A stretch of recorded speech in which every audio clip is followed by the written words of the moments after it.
അർത്ഥം നോക്കടാ. അതൊക്കെ അർത്ഥം പൊന്തിച്ചു.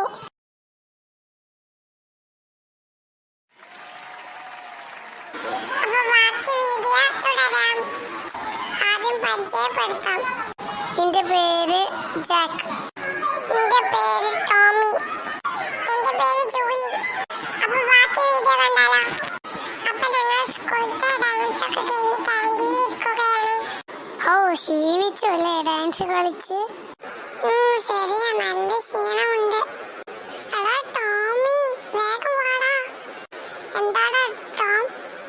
അവിടെ ടീച്ചർമാര് ട്രോഫി കൊടുക്കുന്നുണ്ട്, വേഗം വാ. ഓ ആണോ? ഞങ്ങൾ ഇന്ന് ഇപ്പൊ വരാം. അപ്പൊ കുട്ടികളെ, നിങ്ങളുടെ ടീച്ചർമാരൊന്നും ഇന്ന് വന്നിട്ടില്ലാത്തത് കൊണ്ട് ഞാനാണ് ട്രോഫി വിതരണം ചെയ്യുന്നത്. ആദ്യം തന്നെ ഡാൻസിന്റെ കൊടുക്കാം. ഫസ്റ്റ് തന്നെ ടോമി നല്ലത് കളിച്ചോട്ടോ, അതുകൊണ്ട് ഓക്കേന്റെ ട്രോഫിയാണ്. എല്ലാവരും ഒരു ക്ലാപ്പ് കൊടുക്കുക. ടോം ഒരു മൈക്കിൽ 2 വാക്ക് സംസാരിച്ചിട്ട് പോകൂ. Thank you everyone. ട്രോഫി കിട്ടിയവരെല്ലാം ബാക്കിലോട്ട് മാറി നിൽക്കുക. രണ്ടാമത്തെ ടോം സ്റ്റേജിലേക്ക് വരേണ്ടതാണ്. കുറച്ച് ബാക്കിലോട്ടാണ്, കാരണം അവൻ ഡാൻസ് ചെയ്യുമ്പോൾ വീണിരുന്നു. അതുകൊണ്ടാണ് ബും എന്നുള്ള ട്രോഫി അവനക്ക് കൊടുക്കുന്നത്. ഓക്കെ, ഒന്ന് പിന്നിലോട്ട് നിൽക്കുക. അടുത്തത് ജാക്ക്. സ്റ്റേജിലേക്ക് വന്ന് ട്രോഫി വാങ്ങിച്ച് പോകാവുന്നതാണ്. ജാക്കിന് പോ എന്നുള്ള ട്രോഫിയാണ് കൊടുക്കുന്നത്. അതിനർത്ഥം അത്യാവശ്യം നല്ല കളിച്ചു എന്നുള്ളതാണ്. ജാക്ക് 2 വാക്ക് പറഞ്ഞ് പോകാവുന്നതാണ്. Thank you everyone.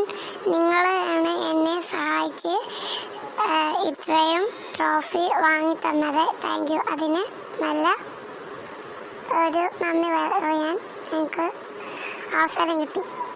അടുത്തത് ജൂലി. വന്ന് സ്റ്റേജിലേക്ക് വന്ന് ട്രോഫി വാങ്ങി പോകാവുന്നതാണ്. മാഡം, എന്റെ മമ്മി പറഞ്ഞിട്ടുണ്ട് ഫസ്റ്റ് ടീച്ചറെ ഹഗ് ചെയ്യണം, എന്നിട്ട് ട്രോഫി വാങ്ങാൻ പാടുള്ളൂ എന്ന്. ഓ, അതിനെന്താ, ജൂലി മോള് ഹഗ് ചെയ്തോ?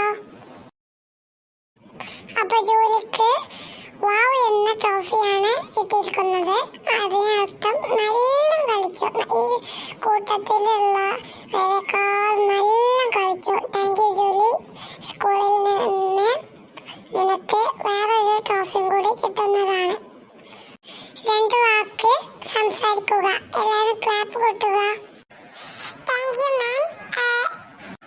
Thank you everyone. നിങ്ങളാണ് എന്നെ സഹായിച്ച് ഈ നിലയിൽ എത്തിച്ചത്. അതുകൊണ്ട് വളരെ നന്ദിയുണ്ട്. പക്ഷേ എന്റെ മാമാണ് എന്നെ കൂടുതൽ സഹായിച്ചിട്ടുള്ളത്. ആ മാമിനെ ഞാൻ ഒന്നും കൂടി ഹാക്ക് ചെയ്യണമെന്ന് വിചാരിക്കുന്നു.